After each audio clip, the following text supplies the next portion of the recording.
le bienvenu. Vous avez compris la voix, vous avez écouté plutôt la voix de M. Pius Romain Roland, qui est déjà ici avec nous. C'est votre émission Duel, ici sur la chaîne de la Maman Nationale, la maman de la nation, Maman Excellencia, CSS Télévision, Canal Studio satellitaire, les reflets de tout un peuple. Sur ce plateau, je suis avec la grande équipe de cette émission. Côté régie, je vois M. Philémon, M. Lazika, M. Andric et M. Obed. Côté son, il n'est pas là. Voilà, et il y a Papa Freddy.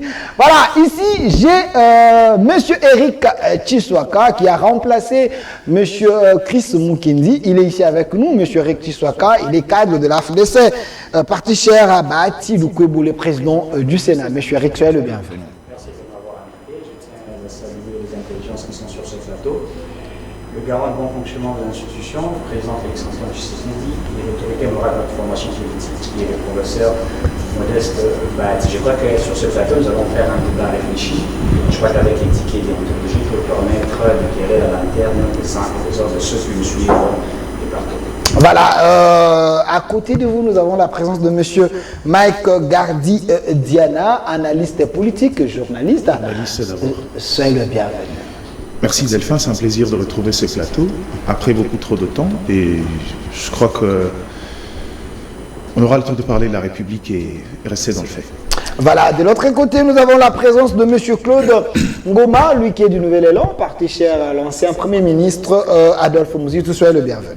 Merci beaucoup, cher Delphin. Également, salutations aux débatteurs de cet avant-midi et à la grande équipe technique arrangée derrière les caméras. Je leur dis également bon après-midi déjà de façon anticipée.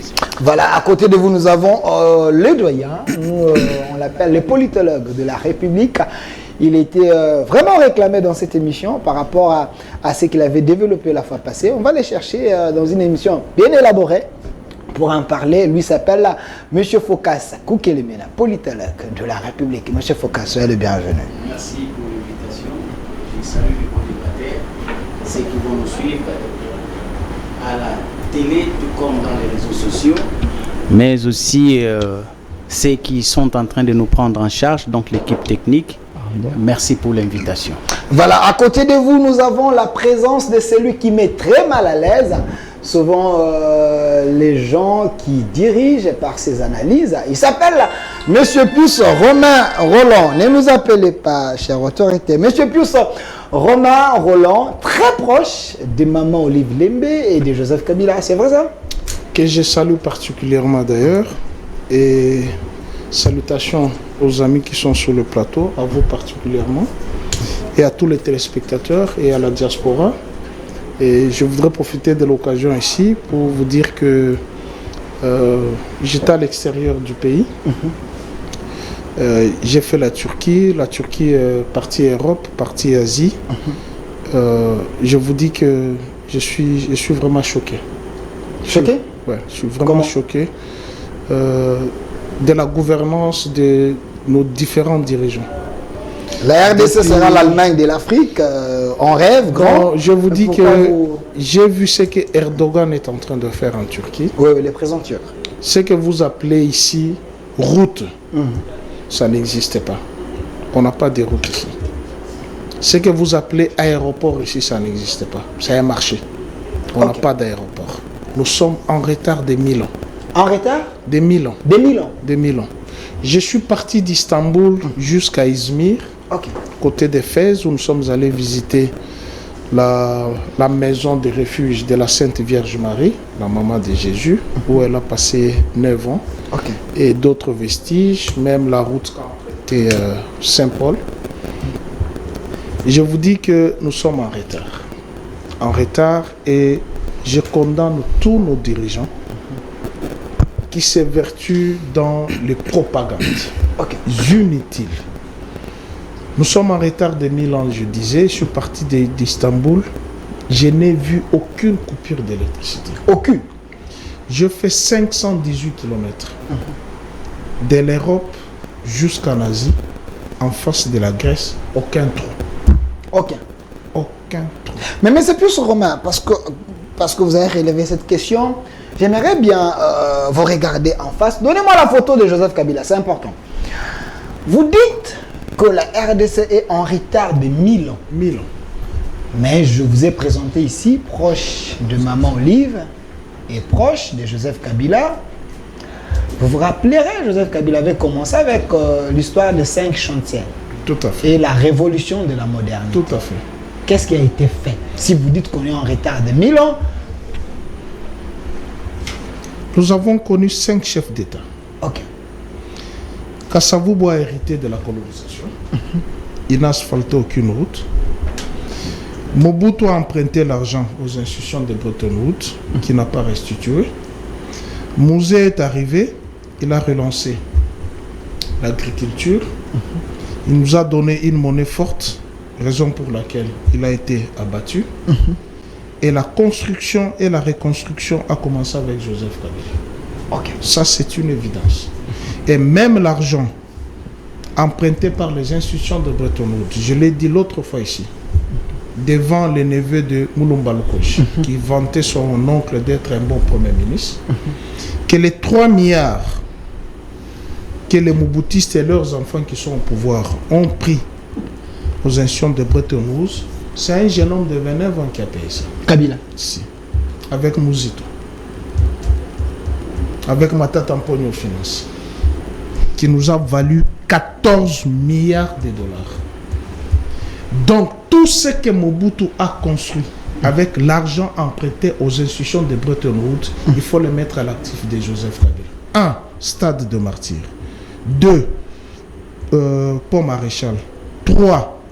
Palais du Peuple. 4. Barraging. C'est avec cet argent contracté aux institutions de Bretton Woods par les clics des Mobutistes avec leurs fils qui sont au pouvoir, qu'un jeune homme de 29 ans que vous voyez là, qui a risqué sa vie, qui a payé cet argent et qui nous a laissé les codes miniers dont ceux qui sont au pouvoir sont bénéficiaires. Alors si lui était bénéficiaire de ces codes miniers avec une marge de 10%, avec l'élan de la construction et de la reconstruction qu'il a commencé, on serait un peu en avance.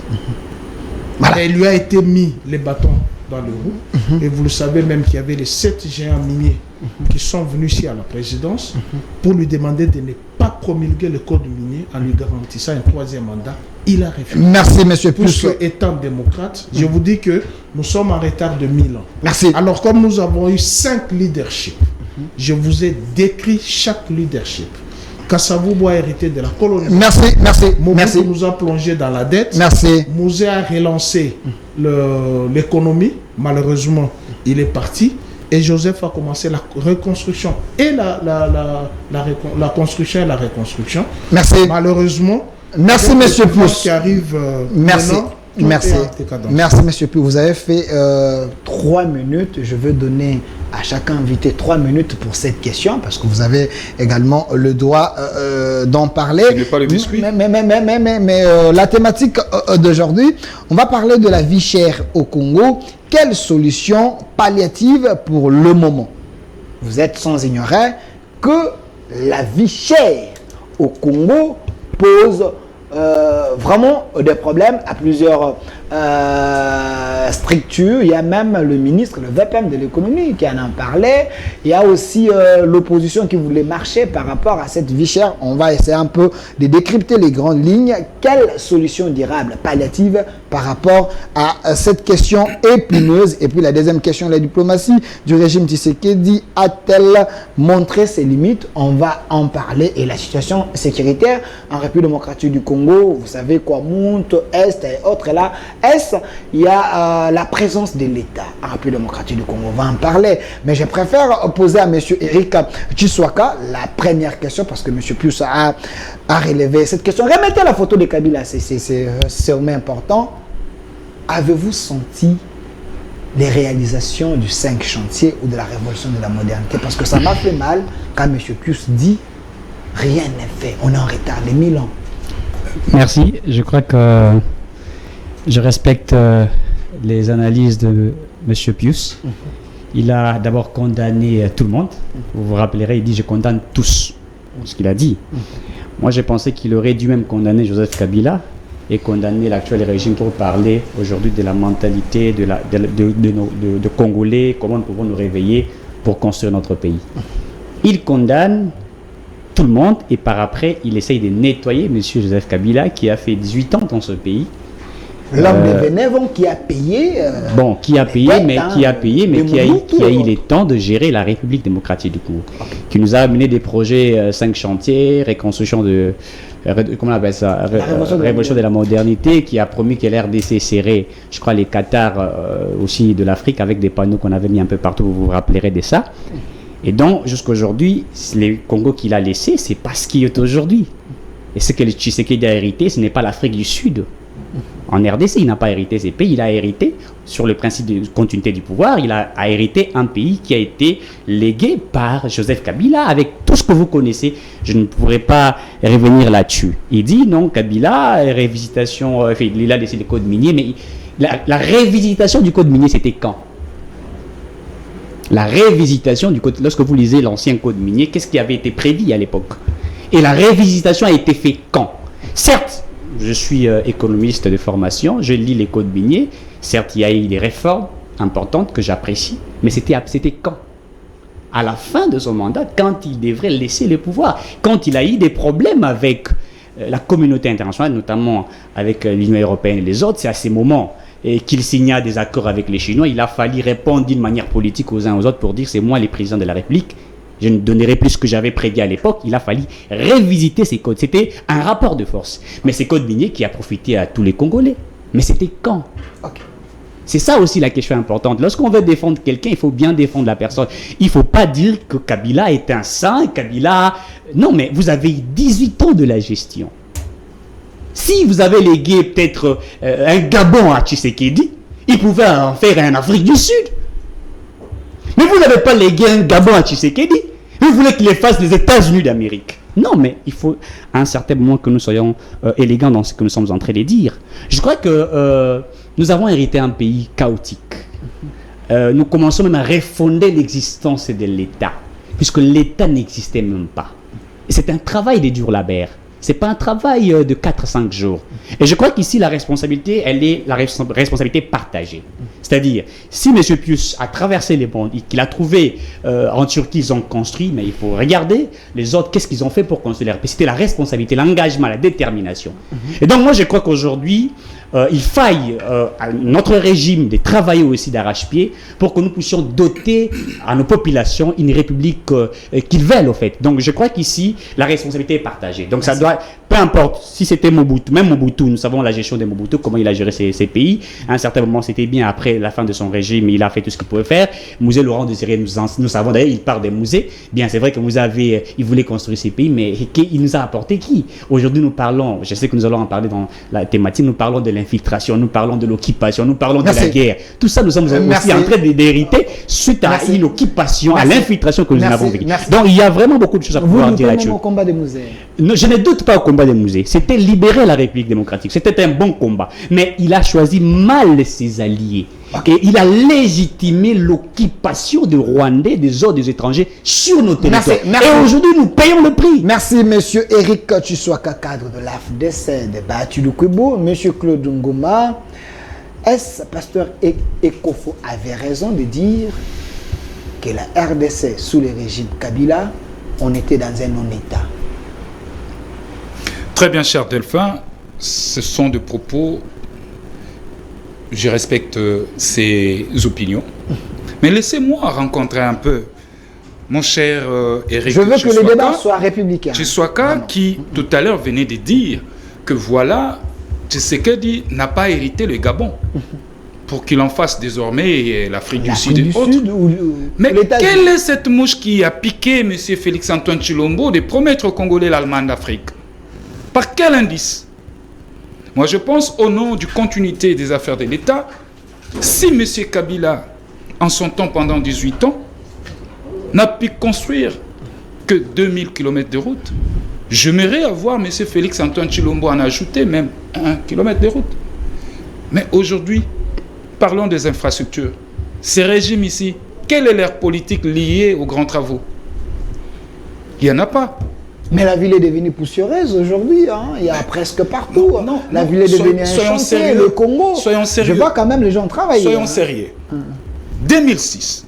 Tout à l'heure, Pius vous a dit, c'est l'histoire de notre pays. On est politique, à un moment donné, on doit avoir les yeux braqués sur l'histoire politique de notre pays. Un garçon de 29 ans qui prend le pouvoir. Il va se sacrifier en commençant à reconstruire le pays. Aujourd'hui, toutes les routes que nous avons, mais toutes ces routes ont été construites par qui? Eh bien, par monsieur Kabila. Kabila n'avait pas trouvé de route. Non, il n'a pas. On vous dit toutes ces routes. Mais je vous dis, Kabila n'a pas... D'abord, Kabila a trouvé un pays en lambeaux. Ok. Aujourd'hui, M. Félix Antoine Tshilombo a hérité un pays avec toutes les structures de l'État. Kabila a trouvé ce pays sans budget. Parce que, je devais vous rappeler, hein, avec Mobutu, on avait un budget de 100 millions de dollars. Ça, ce sont des évidences. Kabila a pris le pouvoir. Il a commencé avec un budget de 850 millions. Avec le fait patriarche Gizenga. Mozito prend le pouvoir. On ramène le budget national jusqu'à 3,5 milliards de dollars. Et on a construit ici et là. Voilà la réalité avec le 5 chantiers de M. Kabila. Les 5 chantiers étaient réels. Les 5 chantiers, je vais vous dire. C'était pas de l'utopie? Ce n'était pas de l'utopie. C'était la réalité. Mais, dans les 5 chantiers, il fallait avoir 6 milliards de dollars que la Chine devait donner à la RDC pour sa reconstruction. 9. C'était 9 milliards. Merci. Mais qu'est-ce qu'il a fait? La Chine n'a envoyé que 3 milliards de dollars. Et dans les 3 milliards de dollars, vous avez vu comment on a relancé les travaux, les grands travaux entre 2006 et 2011. Vous voyez, nous avons construit aujourd'hui, l'État a des structures auxquelles il faut, qui abritent les institutions de l'État. Voyez-vous? Et moi, ces polémiques, je ne veux même pas y entrer. Pourquoi? Parce que je me dis, c'est au nom de la continuité des affaires de l'État que ces régimes ici, au lieu de pouvoir continuer là où ils ont trouvé le pays, mais malheureusement, ils ne sont que là pour pleurnicher et fustiger les 18 ans passés. Merci. Et c'est ça la malédiction. Merci. Monsieur Mike Gardidiana, je vous aime bien parce que quand vous faites les analyses, les gens quand même retiennent quelque chose. Kabila avait trouvé les institutions, presque, hein, la majorité, c'était les institutions qui louaient. Kabila a doté ces pays un code, disons, un contrat, le contrat chinois qui devait le contrat chinois. Aider les pays à se reconstruire. Mais il y a quand même un groupe de gens qui pensent que Kabila a rien fait. Tshisekedi a trouvé un pays dans les trous. En écoutant M. Pius, on est en retard de 1000 ans. Essayez un peu de nous aider. Est-ce vrai? Qu'est-ce qu'il faut faire? Je crois que je ne veux pas vous aider autant. Parce que je ne suis pas de l'école de ceux qui viennent servir les débats des arguments ad hominem d'ordre politique pour des raisons de campagne des uns des autres. Ne comptez pas sur moi pour vous faire un débat, un topo ici sur un combat Mohamed Ali formal. C'est pas dans ma religion. Vous voulez parler de Joseph Kabila? Je crois que j'en ai parlé longuement. Pas de la gestion. La gestion. Non, on peut pas. Je n'ai pas entendu dans l'énoncé des thématiques qu'on devrait parler de la gestion de Kabila. Non, c'est quand même la question. Vous voulez qu'on aille dans l'approche comparative? Rentrons dans le fait. J'ai déjà parlé ici. Je crois que je suis de ceux qui croient à la notion de la continuité de l'État. Je veux me reposer sur 2 éléments. Quand Pius dit on est en retard de 1000 ans, ça veut dire que s'il faut considérer les arcs-boutants, aucun des dirigeants qu'il a cités ici ne sont responsables de ce qui est arrivé. Parce qu'on est État que depuis maintenant près de 60 quelques années. Si on est en retard de 1000 ans, ça veut dire que c'est une volonté venue d'ailleurs. De ceux qui ont conditionné la marche pour qu'aujourd'hui nous soyons cet État aussi fébrile et faible que nous sommes. Et il n'a pas tort quand il dit ça. Mais d'où vient cette manie de vouloir constamment aller étudier les approches? Or, même quand il parle, vous sentez qu'il établit une sorte d'échelonnement dans les questions de gestion, dans les approches de gouvernance. Celui-là hérite de la période post-coloniale. Ça veut dire que le temps de pouvoir mettre en place une certaine intelligence qui peut présider au destin de la République sans l'influence, je dirais, psychologique et intellectuelle des autres. Le Congo n'est pas devenu un État par la volonté de ses colonisateurs, non.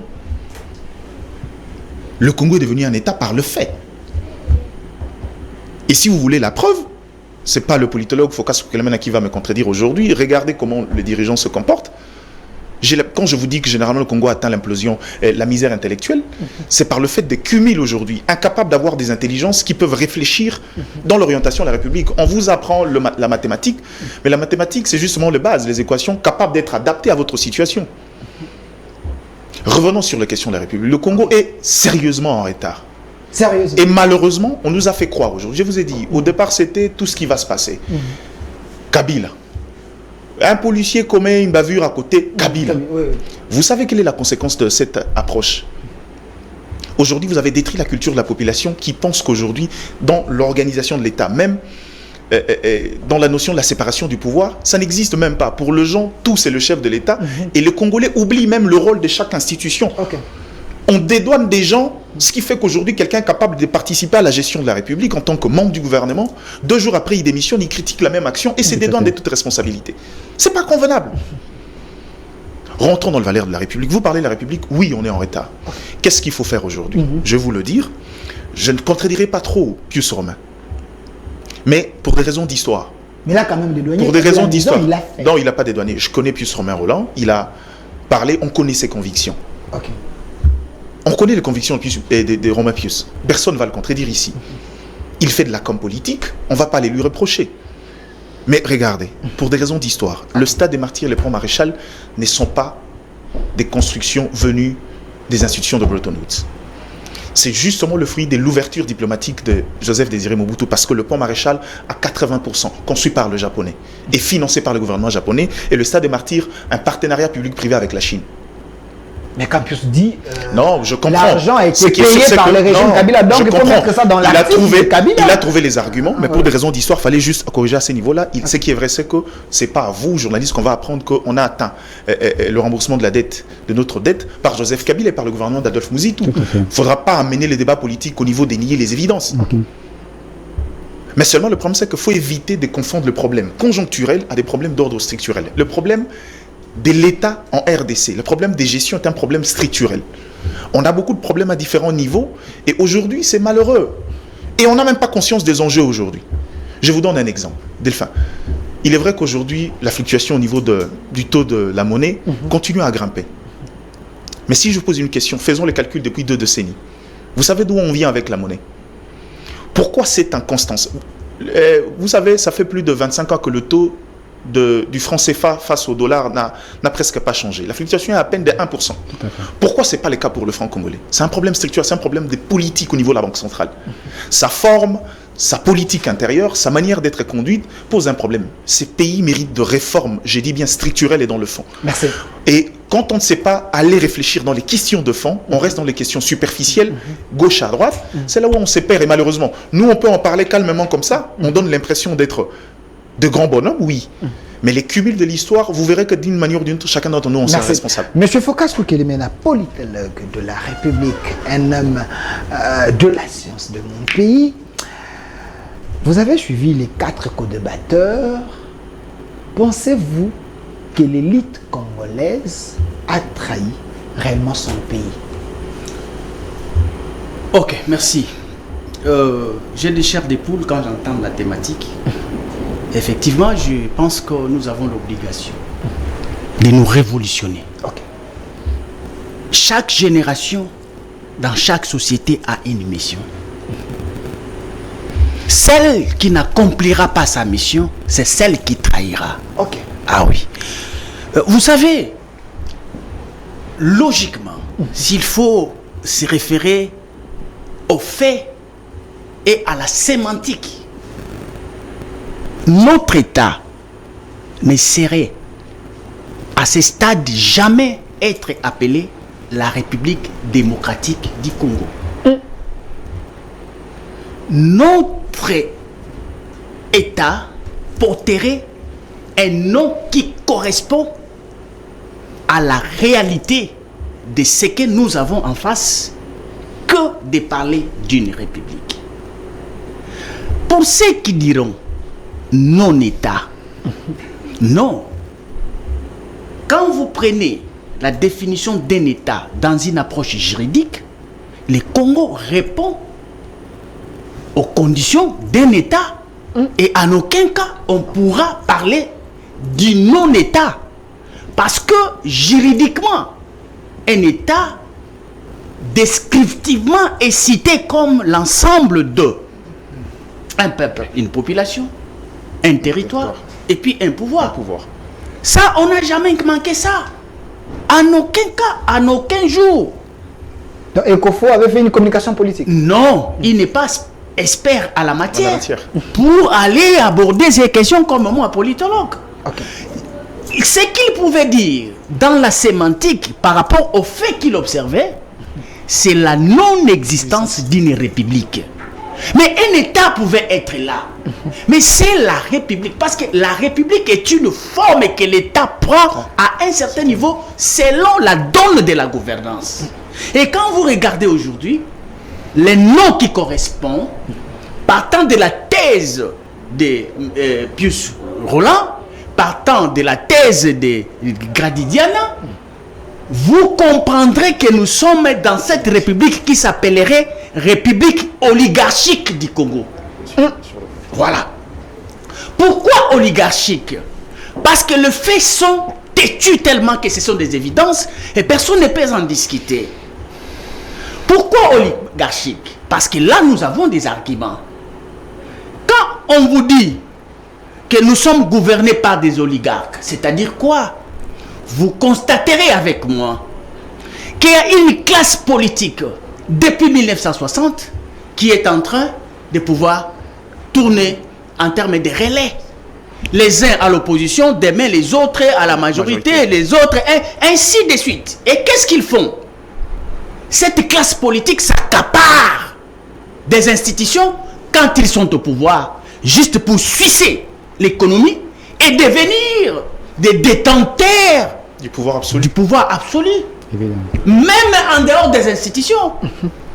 Et qu'est-ce qu'ils font par la suite? Ils font manquer de substance aux appareils étatiques, mais les détenteurs de cette pratique, et au moins, ils ont la possibilité de faire les recrutements des jeunes. Parce que ici, vous comprendrez que de l'autre côté, vous verrez plus Laurent, il est aisé de parler du bon de Kabila. Il est aisé parce qu'il trouve en cet homme une énergie qui lui permet aussi de survivre comme individu. Et cela, vous ne pouvez pas lui empêcher de le faire parce qu'un homme a cet instinct de survie. De la même manière, vous verrez mon frère Tchouaka. À côté, il est branché avec un autre oligarque. Et moi aussi, je suis branché du côté d'un oligarque. Et le débat, nous risquerons de faire. Il n'y a que moi qui n'ai pas branché. Voilà, non, c'est-à-dire que d'une manière, d'une autre, peut-être que ton câble est invisible. Mais si oui, effectivement, si nous devons filer, vous allez constater qu'il sera aussi branché. Parce que les institutions, en fait, Marc, il est journaliste. Mais aucun journaliste ne peut nous dire ici qu'il vit de son métier. Non. Il n'existe pas. Regardez tous les journalistes. Je ne prends qu'un seul exemple et dans un seul secteur. Tout journaliste qui a une vie normale, un peu aisée ici, est branché à un oligarque. Et c'est ça la République que nous avons. Mais c'est par défaut de langage que nous parlons d'une République démocratique du Congo. Non, on est dans la République oligarchique du Congo. Parce qu'au fait, aujourd'hui, moi je peux aller démontrer. Je peux démontrer par cette thématique les problématiques de cette réalité que nous pouvons bel et bien expliquer avec des termes et avec ce que vous nous donnez. Merci, monsieur Phocas Koukelemena. Vous avez bien compris, il s'appelle la politologue de la République. Prenons la première thématique, monsieur Pius Romain. S'il y a les arriérés, vous pouvez les faire, mais vous avez 3 minutes. La vie chère au Congo. Quelle solution palliative pour le moment? On en parle. Merci beaucoup. Donnez-moi la photo des caméras. Merci, cher confrère. J'ai suivi avec pertinence Eric Tchouaka, AFDC. heureusement, la question que je me suis posée ici, qu'est-ce que c'est un État? Mon frère a défini. Ok, focus. Et j'ai peur que tu sois chassé par Bahati. J'ai peur. Ok.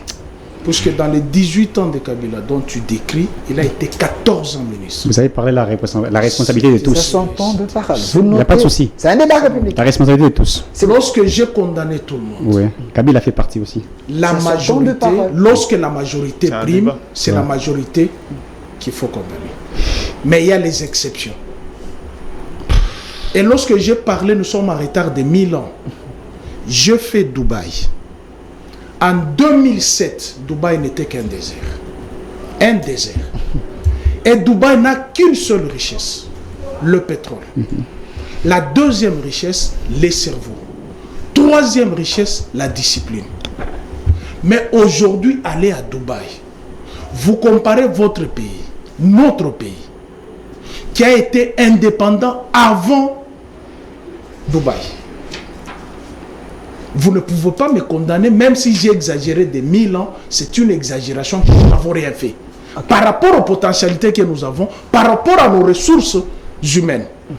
Mon frère vient de le dire, l'oligarchie, depuis 60, nous tournons en rond. C'est-à-dire, il est au pouvoir, il ne voit que sa vie-là. Première des choses, il doit acheter la maison à Bruxelles. Il ne pense pas acheter la maison à Kwamoutou. Ne pense pas acheter la maison à Madimba. Il ne pense pas ouvrir la route entre Kinshasa et Madimba. Non, il pense... C'est des milliers sous-développés. Quand il a l'argent, il Je te dis, Dubaï était un désert. Jusqu'aujourd'hui, ils sont en train de repousser le désert.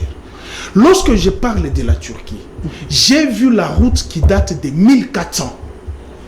C'est comme si elle est faite aujourd'hui. Ce sont les routes qui ressemblent aux routes de Lubumbashi, de la Jekamine là. Tu vois les routes de ma commune. J'ai vu ces routes-là. J'ai vu une maison qui date de 1300. Quand tu regardes cette maison, c'est comme si elle venait d'être construite. Vous regardez un village, vous pensez peut-être que vous êtes dans une ville. Mais lorsque vous allez dans une ville, ce sont des routes qui se construisent, puisque mon téléphone est dehors. J'allais vous montrer les véritables sauts des moutons. Okay. Pas les moutons saute-moi qu'on nous a mis ici. Les moutons? Saute-moi. Okay. Les véritables sauts des moutons, les viaducs, véritables viaducs. Et quand je regardais, je me suis révolté.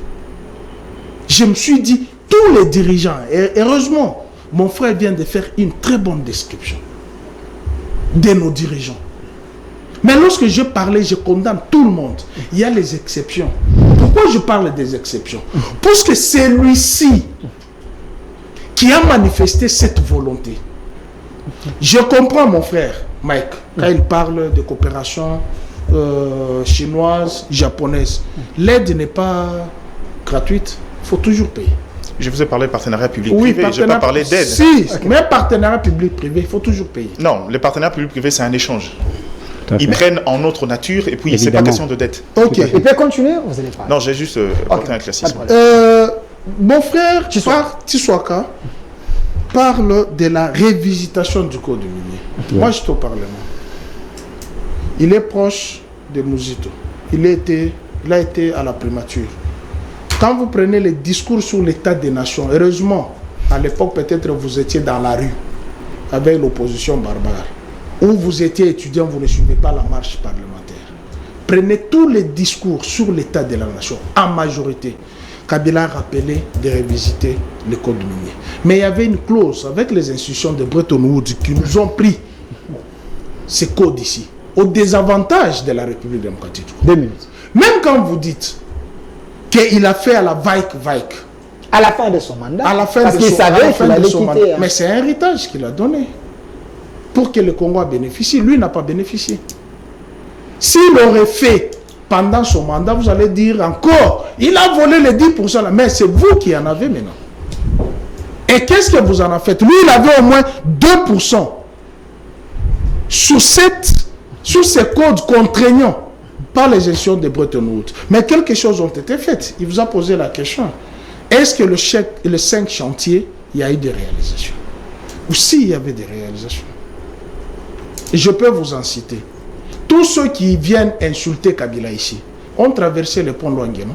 Insulter ou bien critiquer? Non, insulter. On ne permet pas Il y a une quelqu'un. différence entre critique et insulte. Lorsque vous dites vous n'êtes pas les fils de votre père, ce n'est pas une critique. C'est une insulte. Ah, vous Lorsque... pensez que je vais le citer avec- Non, pas ce que je... il ne faut pas me citer celui-là.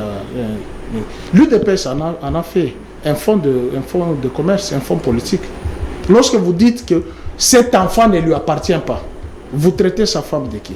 C'est une insulte. Lorsque vous dites qu'il n'est pas congolais, il est rwandais, dont vous n'avez jamais montré son territoire, sa chair. Une minute, la vie chère au Congo. Quelle solution palliative, M. Pius? Une minute. Il n'y a pas une solution, je l'ai toujours dit, la meilleure solution. Il faut que Tshilombo quitte le pouvoir. Vous dites? Il faut que Tshilombo quitte le pouvoir. Il n'a aucune vision de remettre les choses en ordre. Les choses s'empirent du jour au lendemain. Mais monsieur Mike vous a dit ici, il y a des secteurs, voilà les ministres de l'économie. Mais pourquoi vous voyez Tshisekedi? Il a cet âge. Je ne sais pas quelle est l'image vous reflétez ou l'image que vous donnez de l'extérieur. Vous prenez les repris de justice. Vous dites? Vous prenez les repris de justice. Il a été blanchi par la même justice. Où est notre argent? Restons. Où est notre argent? Ok. Où sont les 465 millions de dollars? Je viens de la Turquie, j'ai vu les préfabriqués. Mais Olive a construit une cité avec les briques venant d'ici. L'argent qui est sorti pour aller en Turquie devrait construire beaucoup de choses. Où est notre argent? Il a été blanchi, oui. Où est notre argent? Vous êtes un peu passéiste. Non, je ne suis pas. Ce sont des... Écoutez, Kabila a laissé plus de 2 milliards 800 millions de réserves. Ils se sont partagés cet argent. Ils se sont Partagés. Vous avez les traces? Ils se sont partagés cet argent. Ils se sont partagés. C'est cet argent qui a mené au procès des 100 jours. Donc, pour vous, la solution, faut que Tshisekedi il faut que je termine. Il faut que je termine. 20 secondes, chité. Vous avez des gens qui n'ont aucune culture économique. Aucune culture. C'est un économique, c'est la formation. J'ai dit ceci. Le code 411. J'ai suivi Lambert Mende, que j'apprécie. J'ai suivi Lambert Mende. Il a parlé des partenariats publics-privés. Que l'État ne peut plus cultiver les maïs, il faut donner au privé. Mais égal, puisque c'est le nom de Marie-Olive Lembe-Kabile qui est là-dedans, le code 411, le code douanier, a été fermé, bouché par ce régime. Est-ce que ce n'est pas parce que Madame Olive ne paye pas de taxes? Est-ce que tu as déjà lu le contenu du code 411? Ça ne prend pas seulement elle seule, c'est pour les agriculteurs et ceux qui importent les matériaux agricoles. Là où on revient maintenant pour subventionner les fermiers. C'était pas un moyen de flouer l'État. Écoutez, Delphin, lorsque vous avez une entreprise qui a plus de 10 000 agents, tous sont allés au chômage, qu'est-ce que vous attendez par la suite? Merci, je veux revenir. Vous avez aujourd'hui, je Monsieur termine par la Pius, 30 Monsieur secondes. Pius. Je termine par la 30 secondes. Nous n'avons plus l'électricité. Pour preuve, ici, il y a les générateurs qui est en train de nous faire les bruits. Oui. Dans la chaîne de la première dame, il y a les générateurs qui nous font les bruits. Je suis parti de chez moi. Tu sais à quelle heure j'ai passé la nuit? À 3 h du matin. Parce que j'attendais de l'eau. Et je suis venu ici. Parce que c'est toi qui m'as appelé. Merci. Sinon, je ne serais pas venu parce que j'ai encore sommeil. Merci. Vous avez les prix des denrées alimentaires qui augmentent matin, midi, soir. Merci. Moi, j'achetais les carburants. J'ai un groupe électrogène chez moi. Avec 30 $, j'achetais 60 litres. Aujourd'hui, avec 30 $, je suis à 23 litres. Merci. Vous voulez que la solution vienne? Mais il y a quand même le ministre des hydrocarbures qui maîtrise bien ces secteurs. Surtout pas celui-là. Surtout pas celui-là. Je vais vous donner la parole. Surtout pas celui-là. Ne me lance pas dans ces débats des ministres. S'il vous plaît. Monsieur Eric Tshisoka, le régime Tshisekedi avait promis les peuples d'abord que les peuples vont bien manger. Mais aujourd'hui, on constate que vous avez échoué apparemment parce que la vie est devenue chère, le pouvoir d'achat, on n'en parle même pas. La vie, c'est pas aujourd'hui que c'est devenu cher, la vie était déjà chère depuis très longtemps. Ici, il ne faudrait pas faire croire que sous Kabila, les gens mangeaient 3 fois par jour, 4 fois par jour. Et je vais poser à ceux qui nous suivent de nous répondre s'ils mangeaient 3 ou 4 fois par jour. M. Plus est en train de nettoyer la personne de Kabila. Lorsque nous parlons de la responsabilité qui est partagée ici, j'ai vu les intelligences qui ont condamné tout le monde. Ça, j'apprécie, puisque ici, il faudrait ce que nous appelons le changement des mentalités, la responsabilité de tous les Congolais pour que nous puissions nous dire qu'est-ce qui fait que nous soyons en retard que les autres et que nous travaillons. C'est ça aussi même. À la fin, proposer les pistes. Évidemment, c'est ça même aussi ce que j'ai aimé ici, mais M. Plus a tendance à pouvoir protéger. Nous parlons de la responsabilité de tous. Il a parlé de son côté. Évidemment. Alors que nous savons que nous tous, nous sommes dans cette gestion et c'est nous tous qui avons détruit ces pays. Et donc, il faille à nous tous de nous rêver, de nous dire qu'est-ce que nous pouvons faire pour construire ces pays. Donc ici, il ne faudrait pas protéger M. Kabila. J'ai entendu ici dire la révisitation du code minier, il a fallu que ça se fasse avant, etc., même si ça a été fait en retard, mais au moins il a légué tout ça. Je ne refuse pas que je l'ai dit au départ ici, que ce que j'ai aimé, c'était le code minier, puisque moi-même j'ai lu le code minier. Mais nous parlons du contrat chinois, puisque c'était le contrat qui avait été signé sous la gestion de M. Kabila. Est-ce qu'il y a eu évaluation de ces contrats sous la gestion de M. Kabila pour que ceux qui devraient suite au contrat qui avait été élaboré. Les meilleurs contrats. Je ne refuse pas. J'ai lu ces contrats.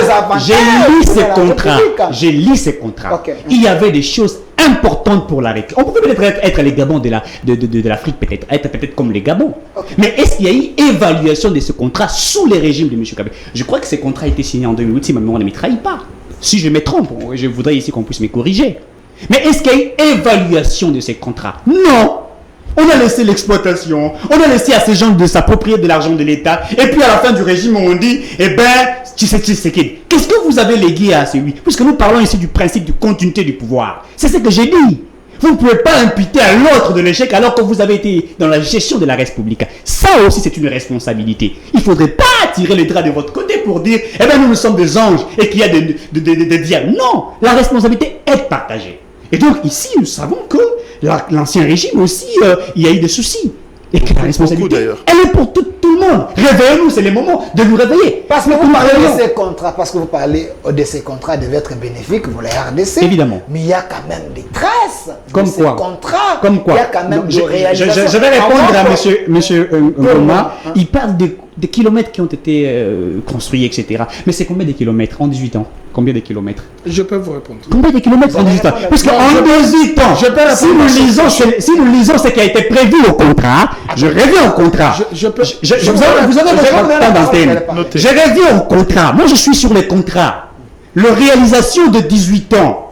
Si vous lisez les contrats, ce qui a été réalisé, les kilomètres dont vous voulez ici parler, c'est pas ce qui était prévu lors du contrat. Le contrat, c'est 18 ans. J'ai dit c'était ce qui a été signé, c'est en 2008. Prenons de 2008 de 2008 en 2018. Prenons, par exemple. Je peux vous répondre. Non, vous aurez le temps. Vous aurez le temps de répondre. Il n'y a pas de souci. Lisons ce qui a été prévu. Vous comprendrez que la réalisation n'a pas atteint 5%. Vous pouvez analyser au rapport de l'IGF. Non, mais les gens doutent un peu de l'IGF que non, mais vous doutez l'IGF est instrumentalisé. Non, mais écoutez, arrêtons ce débat. Nous voulions que, à l'époque, le Kabila, il devrait aussi instrumentaliser l'IGF. Si c'est là, et ça s'avère vrai. Puisque c'est sous Tshisekedi qu'aujourd'hui nous parlons de l'IGF, nous parlons de l'audit, etc. Il devrait aussi instrumentaliser pour que nous ayons des rapports. Pour qu'on arrête certains, même s'ils disent que la justice ne fait rien. Il y a le principe de séparation de pouvoir. Moi, je déplore la justice jusqu'aujourd'hui. Je l'ai toujours dit, j'étais toujours vrai. J'ai toujours dit qu'il faudrait que nous puissions révisiter cette justice, puisqu'il y a encore des failles, il y a encore des problèmes. Je l'ai toujours dit, je tiens à ce que j'ai dit. Mais ici, il ne faut pas nettoyer la personne des Kabila. Mais vous êtes un plaintif, vous voyez Kabila toujours devant vous. On n'est pas plaintif, c'est pas question de... Vous avez promis les peuples d'abord. Non, la vie est chère. Répondez à ma question. Évidemment, nous avons promis à la population. Ici, j'ai entendu quelqu'un dire ici, Kabila a construit, vous avez promis l'Allemagne de l'Afrique et tout ça. Non, nous, ce que nous faisons, en fait, c'est vrai, lorsqu'on devient président, on a de l'ambition, on a de la détermination. On veut construire un État. On voit comment les autres ont fait et on nous dit nous pouvons faire comme les autres. Je me rappelle à l'époque, Vital Kamerhe avait promis s'il devenait président, il ferait de la RDC le Brésil. Voyez-vous? Donc, c'est de l'ambition, de la détermination, mais ça demande à cela de l'intelligence, de la motivation, de la détermination et de la volonté. Et c'est ce que nous sommes en train de faire. Kabila avait promis les Qatar. Il a parlé du Qatar. On a vu des panneaux par-ci par-là. Est-ce qu'il a laissé même les Gabons? J'en ai parlé ici. Et donc ici, il ne faudrait pas imputer. La vie chère, oui, la vie chère, c'est plus que nous sommes en train de subir une chose. Nous depuis Mobutu jusqu'à aujourd'hui, nous sommes tous dans une économie extravertie. Nous ne produisons pratiquement pas. C'est ça les problèmes de la République démocratique du Congo. Et nous sommes toujours en train de prendre des décisions. S'il vous plaît, qu'est-ce que vous avez je vais répondre à ça. Je vais répondre à ça. Je vais répondre à ça. Nous sommes toujours en train de prendre des décisions que j'appelle des décisions conjoncturelles et structurelles. C'est-à-dire quand il y a état d'urgence, vous vous rappellerez par exemple Covid, la question du Covid. Certains se sont déjà préparés et tout ça, ils ont eu à trouver des solutions. Nous, c'est quand nous sommes dans l'urgence et la nécessité qu'il faudrait prendre des décisions. Alors qu'il faudrait que nous travaillions sur les décisions aussi structurelles. Je me rappelle à l'époque où Bukanga Lozo était apprécié par le régime de Kabila à l'époque, mais où on est, c'est ces projets-là. Et c'est parti comme ça. Ça veut dire que c'est pas que nous ne sommes pas en train de travailler. Je dis ici que nous avons trouvé vraiment c'était de la faillite. Il faille que nous puissions construire. C'est pourquoi j'ai même parlé de la refondation de l'État. Pour nous pensions que l'État n'existait quasiment pas. Il a fallu refonder, mettre de base. Si on parle ici en disant que Kabila est venu, oui, je suis d'accord que Kabila a trouvé pour citer. S'il vous plaît, mais j'aimerais que vous puissiez rencontrer. Évidemment. Je vais citer quand il dit, comme politologue, il ne faut pas dire qu'il n'y pas l'État. Lorsque nous parlons de la refondation dans un débat scientifique, nous n'avions pas dit que non, c'est différent. Je n'ai pas dit que l'État n'existait pas. Nous parlons de la refondation de l'État. Peut-être que cet État existait, mais c'était faible. Il faut refonder cet État-là. C'est pourquoi nous disons la refondation de l'État. Avec la déstructuration des institutions. C'est ça votre refondation de l'État. Qui a dit ça? Hein? Qui a dit ça? Qui a dit ça? Qui a dit ça? Le Parlement qui est là-bas, c'est un Parlement qui est ici des urnes. C'est un Parlement. Mais vous avez vos députés là-bas, du PPRD, vous voulez dire quoi? Merci, je vais revenir Alors, monsieur Claude Ngoma, parce que nous voulons que les choses changent, je pense, quand le président Félix a nommé Vital Kamerhe, il a cru quand même à son expérience, son CV, que l'homme pouvait bouger les lignes pour que la situation sociale change. Avez-vous senti l'intelligence de l'homme? Nous devons penser à la refondation de l'État, mais moi, Claude Ngoma, j'ai dit, nous devons penser à la réorganisation de l'État.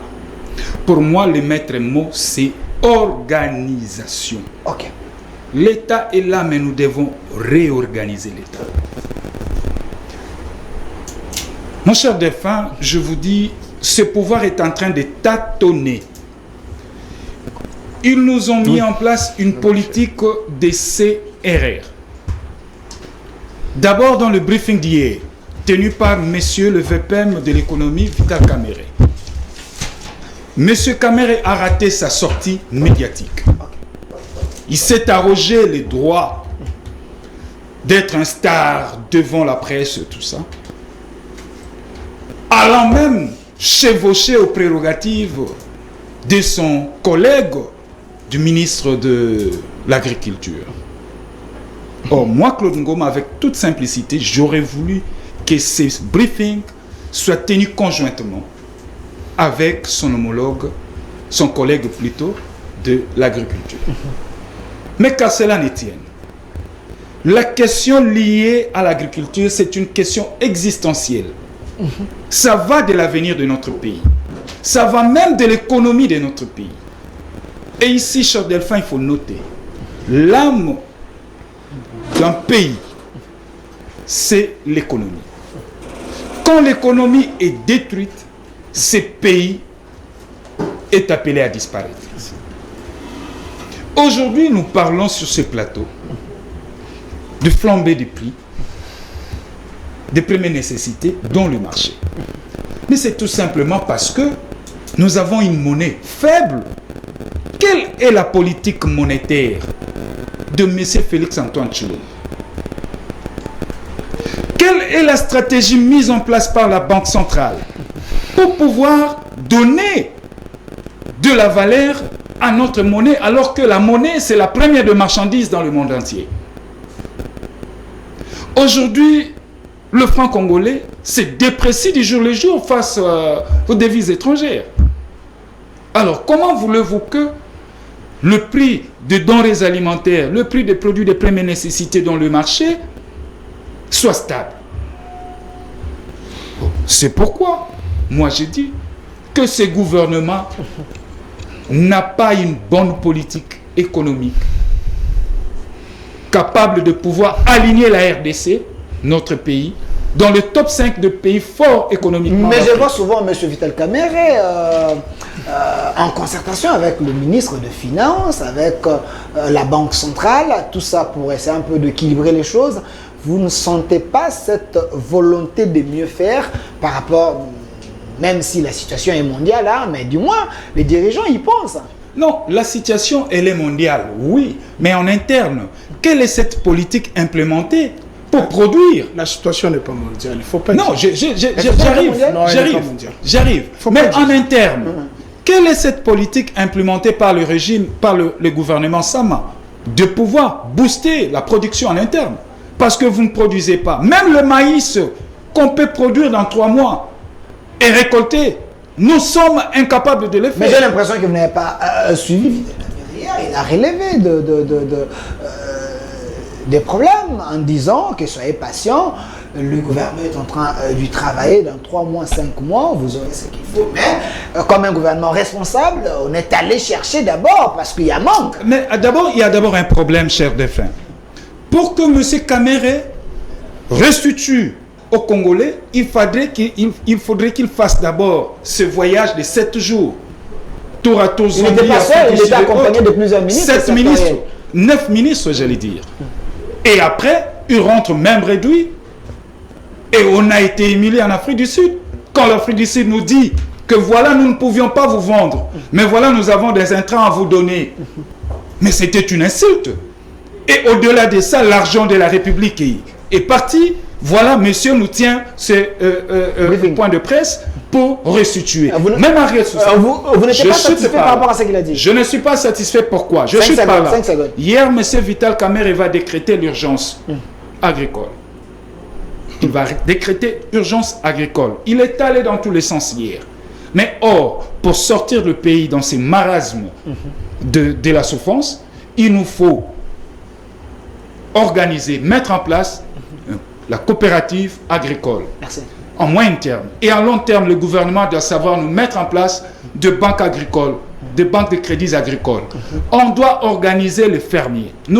L'État doit organiser et accompagner tout ce privé qui opère dans les secteurs agricoles. J'ai même M. Kamerhe qui a dit l'État prévu a donné quand même des moyens aux fermiers. Mais on ne donne pas de moyens comme ça aux fermiers. Il faudrait organiser les fermiers en coopérative.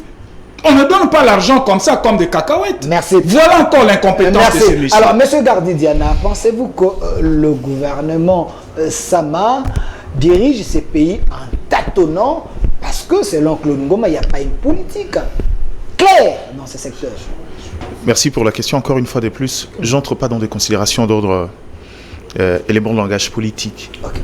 Avant de pouvoir définir, la question était simple, la thématique, la vie chère, comment y remédier. Pour pouvoir proposer une solution, il faut connaître quel est le contexte. Okay. Les gens fustigent le fait qu'il y a eu la délégation du gouvernement qui est allée en Zambie ou en Afrique du Sud. Oui, le problème c'est le nombre. Je ne vois pas pourquoi il devrait aller à ces nombres-là, quand on sait qu'aujourd'hui il faut aller dans l'approche de la restriction. Il y a même le ministre des hydrocarbures. C'est important qu'il soit là, ministre du Commerce extérieur. Les gens connaissent, ne vous en faites pas. La difficulté n'est pas tant dans le fait de se déplacer. Quel est le contexte? Le Kasaï et le Katanga sont deux zones étroitement liées par le flux commercial venu de la Zambie, surtout en termes d'approvisionnement de la farine de maïs. Mais aujourd'hui, au-delà de la crise généralisée, que Pius veut rendre relative, la crise post-Covid existe. Au-delà de ça, il y a des crises d'ordre économique nées de ces conflits-là. La Zambie aujourd'hui n'a pas forcément interdit l'acheminement de sa production en maïs à Kinshasa, mais le problème c'est que après ce que moi je qualifie la pression sur la hausse de prix même en interne, due justement à la contraction de la production, chaque État sérieux vit dans une sorte de contingence. L'État, de par ses devoirs régaliens, est obligé à répondre d'abord à une demande interne avant de pouvoir penser à l'importation qui est une valeur marchande. Tout à fait.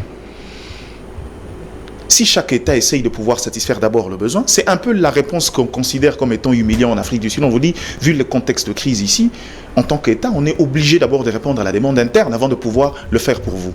Mais puisqu'on est des États en accord, en rapport bilatéral, on peut décider de trouver une autre solution. Puisque vous avez le terre pour ça, on peut vous proposer une solution à long terme. Parce que les intras, c'est une solution à long terme. Tout à fait. Ça, encore une fois de plus, vous avez parlé du problème de coordination. Non, c'est un problème structurel. J'ai l'habitude de le dire, je ne cesserai jamais de le répéter. Le Congo n'a que deux valeurs différentielles. C'est l'agriculture et c'est l'énergie. Pour que le Congo devienne cet État catalyseur au cœur de l'Afrique, ce sont les deux valeurs inépuisables sur quoi on doit miser. Les ressources minières s'épuisent et normalement, c'est généralement des marchés que nous, on n'a pas suffisamment de maîtrise. Aujourd'hui, pour que nous puissions profiter suffisamment des ressources minières, il faut que nous puissions créer de la chaîne de valeur. C'est quoi? Il faut que l'État ait suffisamment de puissance pour pouvoir exiger la transformation sur le sol congolais. Or, on ne pense pas quand dans un marché, vous êtes en posture de faiblesse vis-à-vis de ceux qui achètent et qui ont parfois la latitude de vous fixer le coût d'achat. Vous ne pouvez pas parce que c'est un besoin de survie. Le Congo est entièrement dépendant de ses ressources minières. Pour des raisons de survie et parce que nous, on est dans les politiques curatives, à cet instant, on n'a pas de marge de manœuvre pour pouvoir exiger quoi que ce soit. Quand on est dans ces contextes-là, un gouvernement sérieux fera quoi? Quand vous êtes une économie dépendante, c'est aller voir les partenaires qui, généralement, en termes de production, ont une position convenable et qui, généralement, sont le source d'alimentation du marché. Savoir quel est le problème, pourquoi c'est flux commercial. Quand c'était pas un faux déplacement, non, c'est important que le problème est dans... Nous, on est toujours dans l'abus. Le problème, c'est que vous ne pouvez pas constituer un contingent de ministres neufs pour pouvoir aller. Un peu comme Claude Ngoma dit aujourd'hui que Kamere devrait tenir conjointement ces briefings avec le ministre de l'Agriculture. Pourquoi? C'est lui le patron des agrégats économiques. Il définit le texte et le cadre réglementaire, commercial, économique et industriel. Tout à fait. Il peut parler en leur nom. Eux ont le devoir d'organiser leur secteur, mais c'est lui le patron des agrégats économiques. Il n'a pas besoin parce qu'il a déjà fait le déplacement avec lui. C'est-à-dire qu'en interne, ils ont des conseils des ministres, ils ont discuté et de par son rang de vice-premier ministre, on lui confère une certaine hiérarchie à ces niveaux-là. Tout à fait. C'est-à-dire qu'il a un rôle un peu plus prépondérant. C'est-à-dire qu'il a le droit d'en parler parce que c'est lui qui définit, à ces niveaux-là. Il a un rôle important à jouer, je ne vois pas pourquoi. Ça serait pléthorique. Est-ce c'est un gouvernement plaintif? Un gouvernement plaintif. Je ne sais pas, quand tu parles de plaintif, tu veux parler de quoi? Je n'ai pas suivi, en tout cas en suivant les débriefs d'hier, je n'ai pas suivi un homme plaintif. J'ai suivi plutôt un homme qui est arrivé, qui a quand même à la limite du possible pris connaissance de la réalité des choses. Ce que j'ai aimé, il rentre dans ce que nous on dit depuis 2 années. Le Congo a une vocation industrielle. Le Congo n'est pas un État qui doit dépendre. Mais or, c'est comme je vous ai dit, je vais vous expliquer en 30 secondes les faiblesses de l'État congolais. L'État congolais n'a pas de capital productif pour aller vers les projets intégrateurs. L'État congolais est à l'image de sa population. Ce qu'on produit, on le consomme. Pourquoi? Les effectifs exorbitants de l'administration publique. C'est-à-dire les charges de l'État sont tellement énormes. Même quand on dit créer une banque agricole, c'est une bonne idée. Mais est-ce qu'aujourd'hui, on est en manque de structures pour pouvoir encadrer le financement dans le secteur agricole? Non.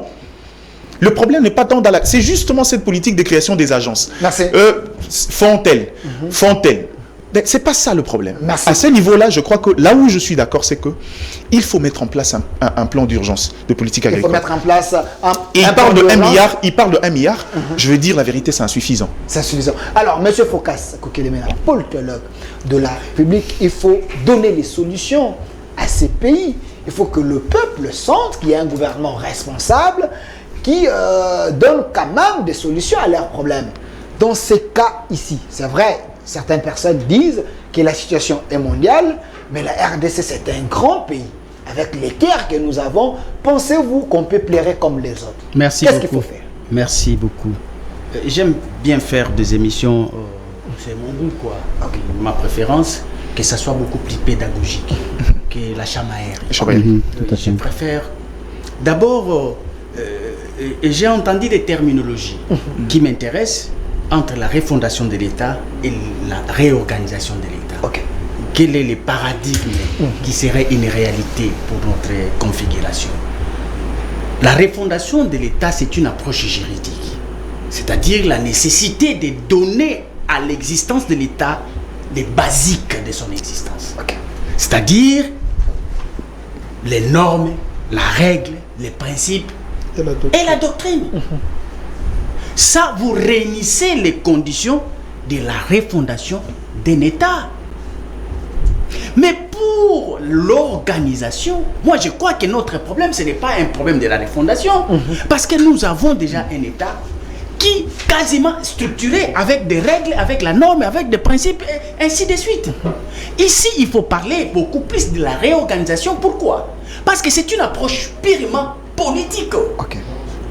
D'où la nécessité de pouvoir parler sur la culture politique, la pratique politique, le choix des acteurs. Les choix des acteurs et des idées de gouvernance. C'est avec ça qu'on fait la réorganisation d'un État. Et c'est ça notre problème, c'est ça notre paradigme, c'est ça notre défi.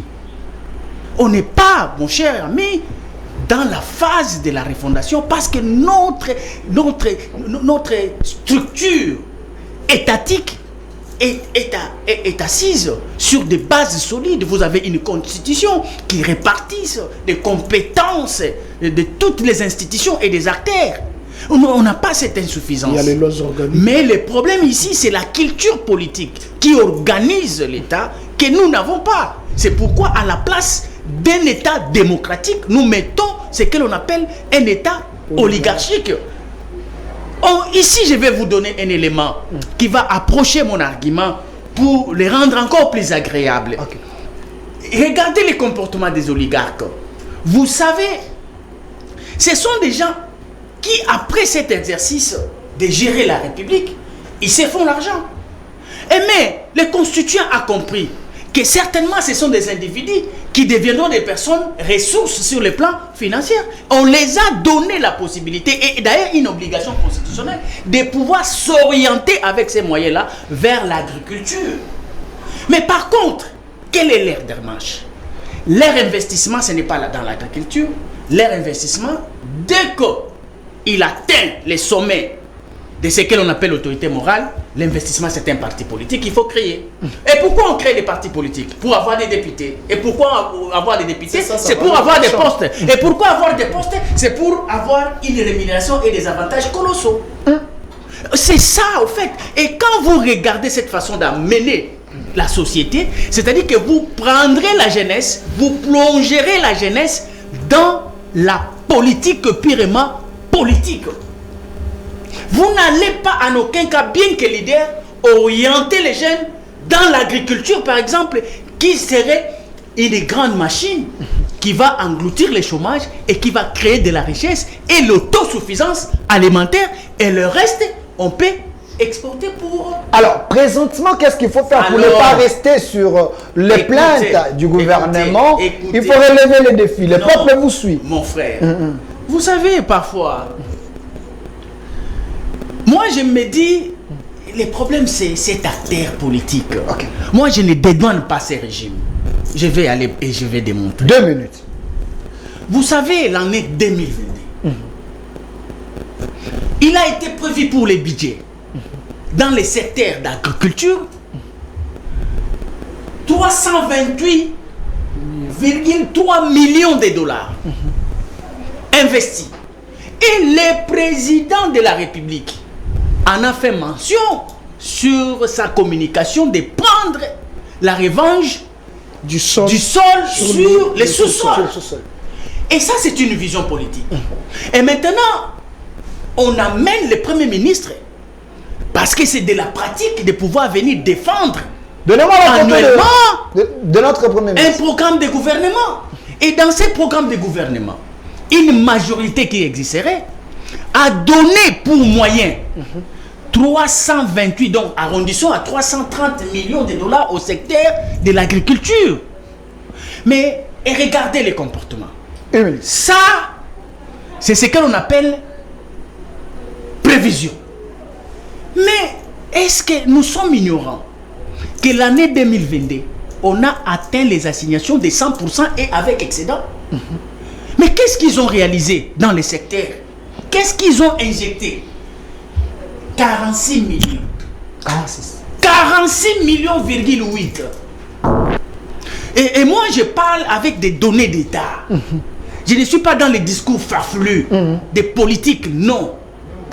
Mais comment vous pouvez vous imaginer que ceux qui voulaient résoudre un problème dans les secteurs allouent prévisionnellement 330 millions et vous atteignez le budget pour une fois dans l'histoire du pays, les assignations à 100% avec excédent. Mais vous ne réalisez que dans ce secteur-là, 46 millions. Et il n'y a même pas de poursuite. Ni au niveau du Parlement, on ne poursuit personne. Est-ce que ces assignations étaient vraies ou soit c'était de la poudre aux yeux? Mais il y a les documents. Si c'était vrai, on allait y penser déjà. Il y a la prise de compte. Voilà, moi je veux qu'on suscite de pareils débats. Avec de ceux qui dirigent, pas des griots, pas des tradis politiciens, pas des communicateurs, mais des gestionnaires. Et moi je vais brandir tous ces éléments pour faire un débat équilibré. Parce que ça, c'est une réalité préventive. D'ailleurs, nous ne serions pas dans cette situation de chaos. Parce que si on pouvait mettre ces moyens ici en 2022 et qu'aujourd'hui on est en 2023 pour avoir de maïs, c'est 6 mois. 2 fois mais regarde-moi. Ça allait nous éviter ce spectacle désolé. Il est vrai que nous défendons nos autorités morales, nos oligarques. Mais nous ne pouvons pas fermer les yeux devant des évidences pareilles. Il ne faut pas le faire, sinon c'est une trahison. Alors, mais qu'est-ce que nous défendons? Merci. Parce que déjà, dans les secteurs agricoles, vous mettez des assignations et l'argent est là disponible. Mais pourquoi nous devons être là? Parce que ce sont les mêmes acteurs parce que moi j'ai des douanes de mots, c'est de 18 ans. Vous avez vous-même la réponse à la question. Mais c'est pourquoi j'ai dit, les acteurs. Tout simplement, nous avons une mission, vous et moi. Nous ne pouvons pas être de ces dons qui vont rater notre mission à cause des oligarques. Parce que si vous et moi, nous nous mettons, effectivement, je vous ai dit, moi j'ai un oligarque, mais qui m'amène... Moi j'en ai pas. Moi, il m'amène à pouvoir dénoncer. Il m'encourage à dénoncer. Non, moi j'en ai pas. Même dans la gestion de la responsabilité. Mais il me demande de dénoncer cela. Ça c'est bien. Ça, alors, voilà, il me demande de dénoncer. Ça c'est parfait. Alors, quand il me demande de dénoncer, nous ne pouvons pas continuer, sinon nous serons complices. Alors, prenons l'élan. Parce que 5 secondes. Si vous m'appelez dans un débat plus élaboré, je peux donner beaucoup d'ouverture pour que ce débat... Monsieur Focas, une réaction rapide, 30 secondes quand en fait, je ne sais pas pourquoi, je crois que moi, je me demande d'ailleurs si j'ai épuisé mes 3 minutes. Je suis resté sur l'approche de la collaboration pour pouvoir régulièrement résoudre le problème du marché de maïs. Je ne suis pas entré dans les dimensions budgétaires. Parce que si on arrive à ces niveaux-là, moi j'ai aussi des éléments à vous donner. Par exemple, quand il parle de la question, je vais vous donner un autre exemple. Sur le 23% attribué par exemple à des sous-secteurs comme les PST, l'exécution n'est arrivée qu'à 15%. Quelle est la raison donnée par le gouvernement? On dit les prérogatives et les urgences d'ordre, contexte d'ordre sécuritaire et électoral ont fait qu'on ait orienté certaines lignes budgétaires vers là-bas. Laissez-moi finir. C'est une réaction. Laissez-moi, je laissez-moi finir. Laissez-moi finir. Je suis de l'école de ceux qui estiment que quand je vous donne les faits, je ne vous dis pas ici que moi je suis d'accord. Moi j'ai par exemple, j'ai une formation en économie et développement. Je connais les antivaleurs, ne vous en faites pas. Moi, vous avez des autorités morales, moi j'en ai pas. Moi j'ai comme autorité morale la science. On ne voit pas. Elle est simple. Donc en gros, les pratiques des gestions, moi je vais vous dire, vous avez la réponse à votre question. Et c'est une question endémique. C'est un problème d'acteur. Voilà. Mais monsieur Focas. L'oligarchie entraîne un effet naturel. Parce que elle rend la société kakistocrate. Ah mais oui. Oh mais laissez-moi vous dire. Là ça devient intéressant. Ça veut dire quoi? Il s'adjuge de gens capables d'asseoir leur hégémonie, pas forcément l'intelligence. On fouille l'intelligence, on va vers l'abrutissement. Voilà. Pour asseoir. Et ça, c'est un problème naturel. C'est un problème congolais. Devenu naturel, c'est un anti-valeur. Que nous ne pouvons pas laisser passer. Non, qui laisse passer? Voilà. Je l'ai dit dès l'époque de Kabila, je continuerai à le dire maintenant. Voilà. Vous avez parlé de l'oligarchie, mais pourquoi vous ne voulez pas comprendre que ce sont les mêmes personnes? Quand vous parlez des millions sacrés, vous parlez de qui? Vous parlez de Mano aussi, vous parlez de Boucham aussi. Vous parlez de Bahati Lukwebo. Oui, alors, effectivement. Vous parlez de qui? Ce sont les mêmes personnes. Vous ne pouvez pas poser un problème et quand vous voulez analyser, vous sortez. C'est ça la réalité des choses. On est dans une société comme ça, c'est les mêmes personnes qui ramènent le même pratique. Merci. Donc en gros ici, quand vous voulez faire une analyse, tenez compte de la mesure. C'est-à-dire il y a un élément handicapant, c'est la nature des hommes là. Merci. Je vous avais donné que 30 secondes. À mettre de côté avec une vision. C'est le temps de parole de Pius Romain, s'il vous plaît. Humaines naturelles. Merci, c'est le temps de parole de Pius Romain. Monsieur Pius Romain, on change le sujet. Vous m'avez confisqué les paroles. Non, vous avez fini. Je vais revenir avec vous. On change le sujet, mais vous pouvez payer les arrêts si vous y pensez. La diplomatie du régime Tshisekedi a-t-elle montré ses limites? Dans la diplomatie, on parle aussi de la question de l'insécurité en République démocratique du Congo, la situation de Kwamont, la situation de Kuluna. Il semble que le ministre de l'Intérieur n'est pas en mesure de relever ces défis. À l'époque d'Asselo, il y avait quand même des tensions, mais aujourd'hui, il semble que les choses ont débordé. Alors, M. Pius Romain, par rapport à cette question. Merci beaucoup, cher confrère. Les arriérés, il faut les payer. Et c'est ce qui fait... Vous avez que 4 minutes. C'est ce qui fait même la beauté du débat. Pourquoi il faut payer les arriérés. Il est le plus élancé. Oui.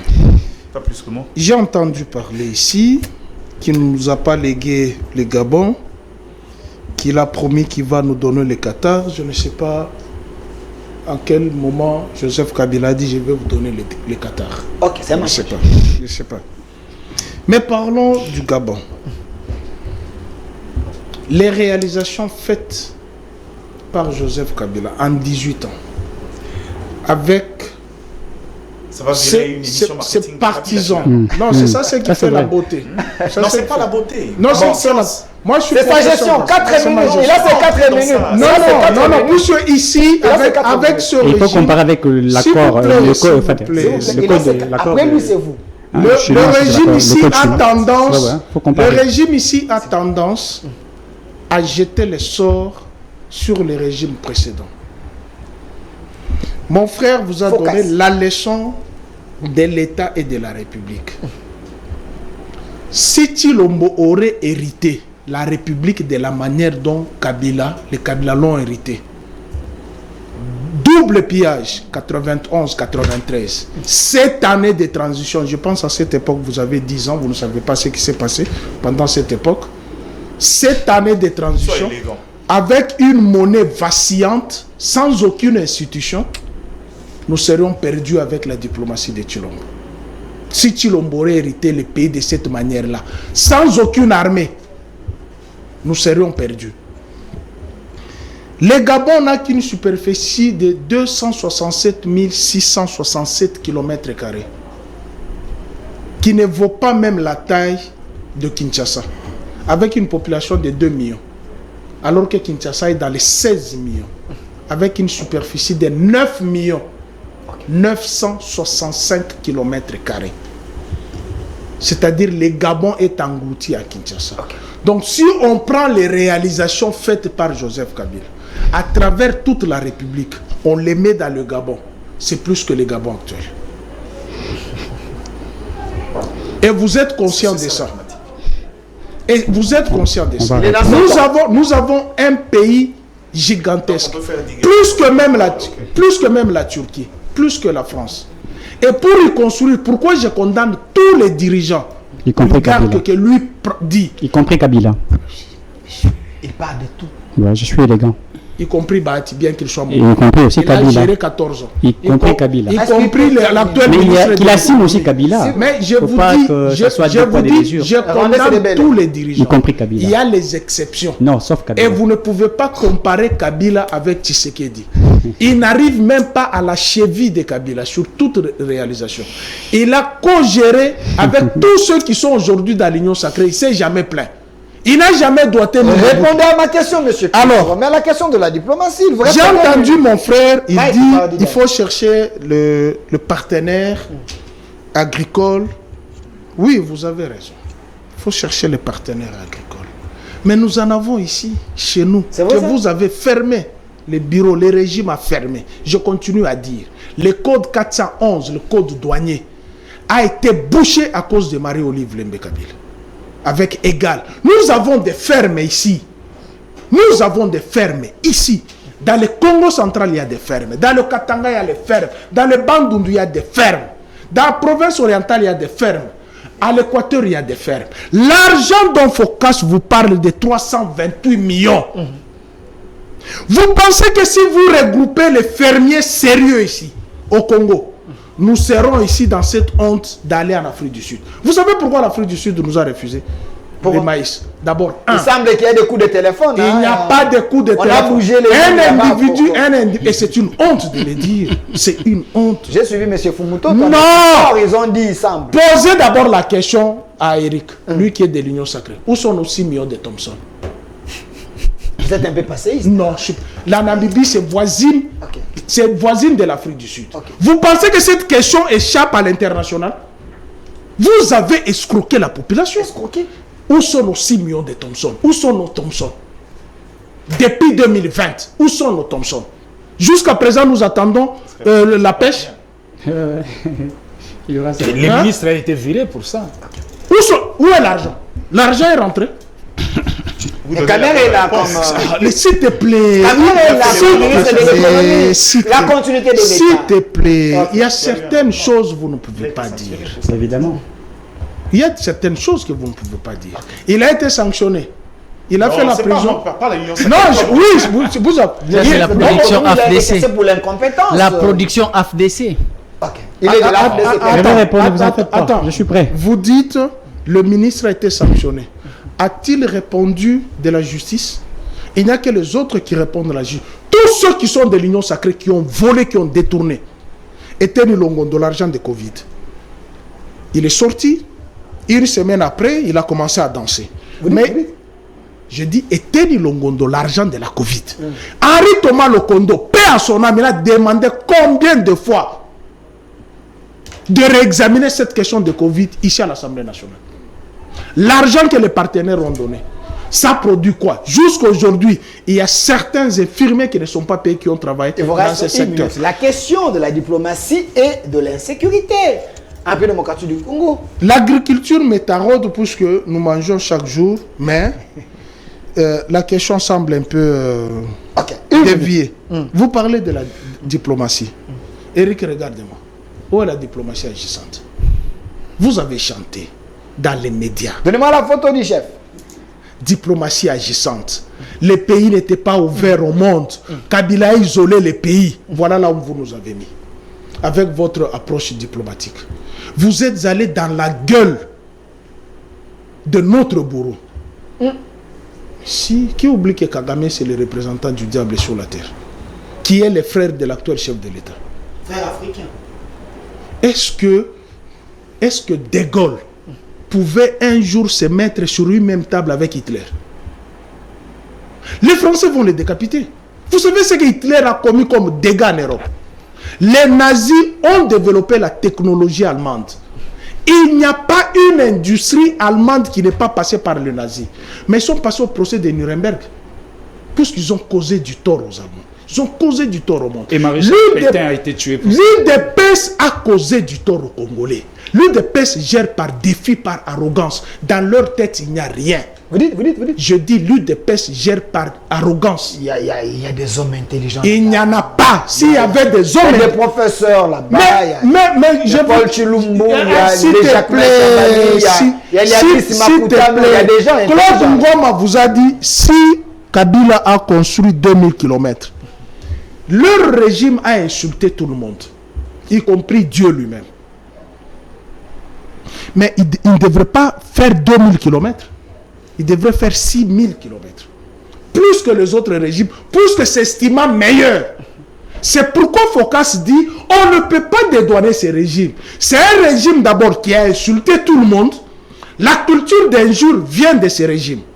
L'intolérance vient de ces régimes. Les détournements viennent de ces régimes. Frappe vient de ces régimes. Il y a... Le régime de l'état de droit. Quel état de droit? Qu'est-ce que vous appelez état de droit? Il est politologue, il est juriste. Moi, j'ai fait les droits. Est-ce que la loi ici est au-dessus de tout le monde? Au Congo ici, la loi est au-dessus de tout le monde. On arrête les gens et les gens... Est-ce que la loi est là pour arrêter? Ou la loi est là pour réguler, réglementer les choses? Et la loi n'est pas là nécessairement pour arrêter. On arrête les antivaleurs. Maintenant, cite-moi, puisqu'il y a même les antivaleurs au gouvernement. Il y a les antivaleurs au gouvernement. Au gouvernement, il y a les antivaleurs. Merci, 5 secondes. Non, attends que je termine. 5 secondes. Tu m'interromps. 5 secondes. 5 secondes. N'est-ce pas? Ceci pour dire que la diplomatie dont notre frère a vanté, elle a échoué d'abord pour aller chercher le maïs en Afrique du Sud. Ah bon, c'est question de diplomatie?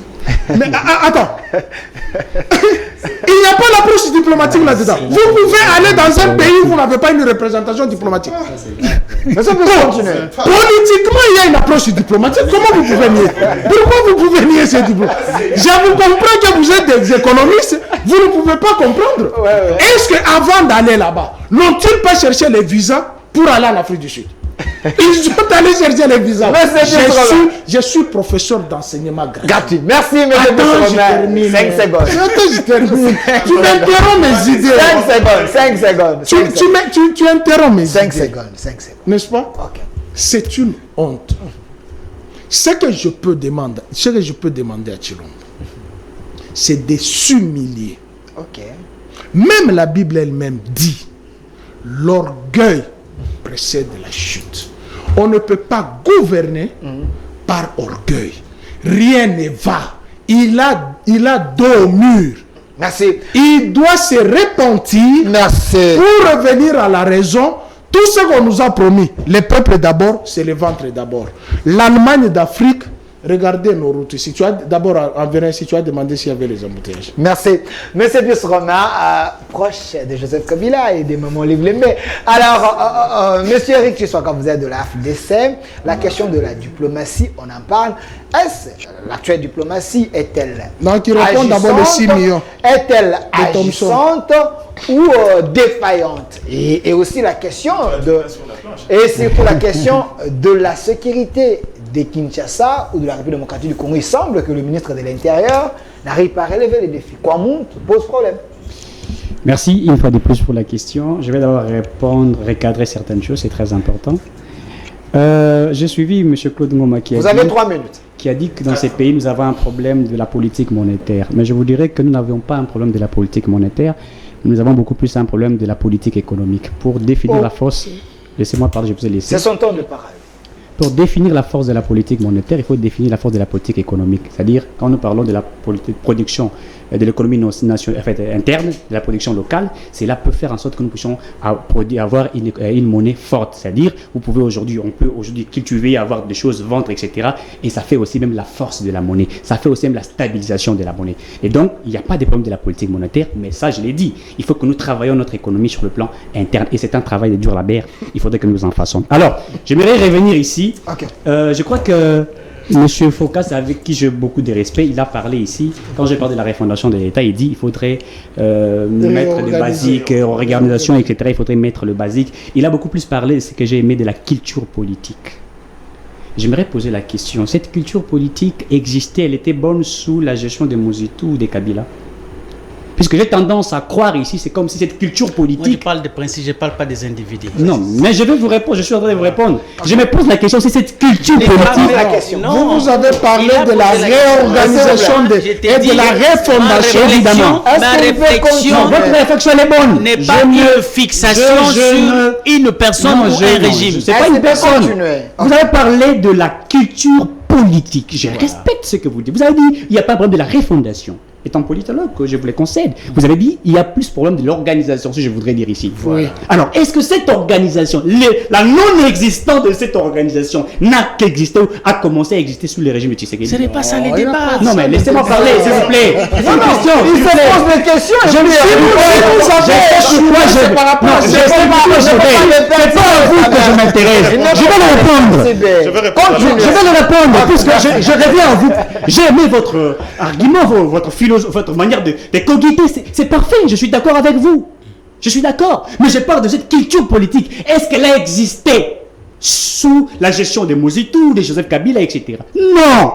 Ici, M. Puisse veut protéger la personne de M. Kabila. Il va nous faire croire que cette culture politique n'existe pas. En fait, ça veut dire que sous leur gestion, c'était parfait, c'était bien. Tu m'as entendu et dire que non, puisque vous avez dit que vous avez protégé Kabila, je vous ai écouté, tous nous suivons, vous avez protégé la personne de Kabila. Si la culture politique n'a pas existé, c'est-à-dire, ça précédait, même sous la gestion de Kabila, il était incapable de rendre ces pays, les Gabon ou l'Afrique du Sud, etc. Il dit, nous avons tendance toujours à parler des Kabila, etc. Puisque eux mettent des comptes à Jean Félix Tshisekedi, ils veulent qu'il échoue, pardon. Ils veulent, c'est-à-dire qu'ils ne puissent pas réussir pour justifier leur échec. Mais la coalition, c'est se cacher. Je vais y aller. Je vais y aller. Mais c'est plus Mabilou. Attends, c'est important, s'il te plaît. Non, c'est moi qui dis. C'est important. Il a dit quelque chose de fondamental. Oui. Mais qui n'est pas correct. Non, mais laissez-moi finir, vous aurez votre temps d'antenne. Non, je vais vous répondre. Non, vous allez me bloquer. Moi, je t'interromps. Vous dites, vous bloquez Tshisekedi. Oui. Lorsqu'il voyage, il prend les avions. Ah là, pourquoi on ne les bloque pas? Non, mais continuez, c'est ça. Calmez-vous. Vous arrivez dans des choses terre à terre. On les bloque où? S'il vous plaît. Il s'agit d'amener M23 à Kinshasa. On ne les bloque pas. S'il vous plaît. Il s'agit de relever les produits, on les bloque. La non-organisation a existé depuis longtemps. Cette manque de culture politique a existé depuis longtemps, même sous la gestion de Kabila. Ça existait. Il ne faudrait pas ici protéger. Monsieur Pousse m'a traité de si jeune. Bon, moi je suis élégant, je ne vais pas dire que vous avez un problème de yeux pour voir. C'est qu'il faut faire l'étude comparative entre, c'est-à-dire le contrat chinois, ce qui avait été demandé, et les réalisations sur terrain. Vous n'avez pas fait cette étude comparative, vous avez été incapable de me dire. Vous aurez votre temps d'antenne. Vous avez été incapable de me dire qu'est-ce qui avait été prévu lors du contrat chinois sur la construction de routes et qu'est-ce qui a été réalisé. Tu permets 30 secondes. Laissez-moi. Non, je permets de parler. Puisque étant scientifique, puisque je n'ai pas monsieur. Il a fait des projets. Il dit je vais faire ça. À la fin de son mandat, incapable de montrer, il en a réalisé à combien de pourcents. Qu'est-ce qui avait été prévu? C'est ça aussi la science, c'est ça aussi être vrai. Vous dites que non, il a fait quelques routes, etc. Non, mais qu'est-ce qui avait été prévu? Alors, la question de la diplomatie... Non, mais soyons sérieux. Alors, l'État nous fait revenons sur la question. Monsieur Pousse dit, vous avez plombé les pays avec votre diplomatie agitante. Non, mais j'ai écouté Monsieur Pousse, je le respecte beaucoup, c'est un aîné, je respecte beaucoup. Il dit, nous avons échoué, etc. Il a comparé, je ne sais pas moi, il a parlé d'un notaire, je ne sais pas moi si c'est quoi, il a dit la diplomatie a échoué, Kagame est devenu notre frère. Mais vous savez, dans cette diplomatie, je crois même en sciences politiques, je suis face à Monsieur Focas. Il existe ce que nous appelons la politique de la ruse. Laissez-moi y aller. Laissez-moi y aller. Qui a défini ce s'il vous plaît. Non, vous avez parlé, je vous ai écouté. Même en diplomatie, en relations internationales, même en sciences politiques, je crois que je ne serai pas contredit par M. Focas. Il existe cette politique de la ruse. Je crois un notaire a écrit Maître Sun Tzu, l'art de la guerre. Je crois publié au 4e siècle avant Jésus-Christ. Il dit la plus bonne manière de vaincre son adversaire, c'est de faire de lui son associé. Et ça a été démontré. Il y a beaucoup de gens qui ont écrit des ouvrages comme l'art de la guerre, etc. Cela est appliqué en sciences politiques, même en relations internationales. Mais vous savez qu'il existe des frères amis, il existe des frères ennemis. Vous n'allez pas dire que cette diplomatie était une diplomatie faillite, elle n'a pas réussi, etc. On a été capable d'approcher M. Kagame. Et de lui dire, monsieur, nous ne voulions plus que vous exploitez illégalement les minerais du Congo. S'il faudrait que la République démocratique du Congo signe un contrat de partenariat gagnant avec d'autres pays, et également le vôtre, nous allons le faire de la bonne manière. Nous gagnons et vous gagnez. Mais vous êtes allé derrière le dos de la cuillère. S'il faudrait que nous passions par l'accord de CNDP, vous pouvez le dire à la pression qu'on laisse. Qu'est-ce qui a été écrit là-bas? L'accord du 23 mars. Si nous parlons de Rubavu, signé le 26 octobre 1996, dont nous Laurent Désiré, qu'est-ce que vous pouvez dire? Si nous parlons de l'accord de Rubavu ou l'accord de l'Émirat, etc. Donc, vous êtes passé derrière les deux de la cuillère, mais nous, au moins, nous signons des accords. Et tous nous voyons, il n'y a pas eu de choses cachées derrière cela. Et donc, vous ne pouviez pas dire que nous avons échoué. Aujourd'hui, la diplomatie du président Tshisekedi a payé. Si l'Union européenne, si le Parlement, si au niveau du Sénat américain, ils sont capables de déplorer ce qui s'est fait en République démocratique du Congo et de demander à M. Paul Kagame de cesser ce qu'il fait. J'ai dit ceci. Hier, c'était très difficile, mais aujourd'hui, cela a pu produire. Et vous dites que nous avons échoué. Grâce à cette diplomatie-là, Mais écoutez, vous savez que nous avons été, pendant la gestion de M. Kabila, nous avons eu, c'est-à-dire ces blocages pour que nous puissions acheter des armes. Vous en savez, vous connaissez quand même. Vous n'allez pas dire que cela a échoué, puisqu'aujourd'hui nous sommes capables d'acheter des armes. Hier, nous étions interdits de le faire. Vous ne pouvez pas dire que cela n'a pas été fait. Donc ici, s'il vous plaît, ici, remettez la photo du chef. Il ne faudrait pas faire penser aux autres que nous avons échoué. Non, cette politique du populisme, dont je crois Gustave Le Bon le dit, dans son ouvrage, je crois, La psychologie de la foule.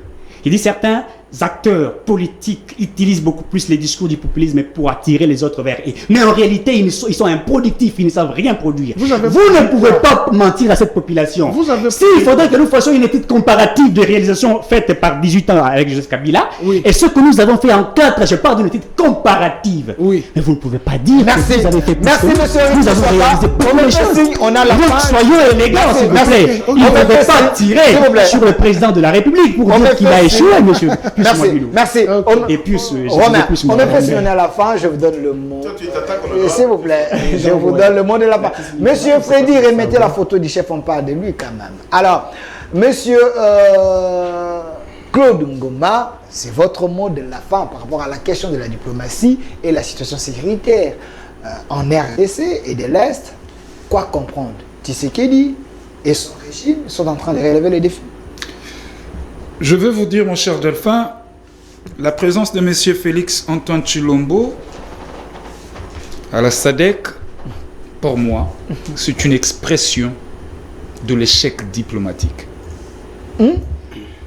Parce que la partie RDC a été dupée. Si bien qu'on me dira sur ce plateau que M. Félix Antoine Tshilombo, il est là parce que c'est lui actuellement le président de la SADC, le président en exercice. Mais cette fois-là, parce qu'il a amené le dossier de l'insécurité dans la partie orientale de notre pays à aller solliciter l'aide de la SADC, voilà pourquoi j'ai dit c'est une expression de l'échec diplomatique. Et je vous lis. La question de l'insécurité. Mon cher Delphin, il ne faut plus beau vivre en RDC. Je vais vous peindre le tableau noir. Comme d'habitude. Sécuritaire en RDC.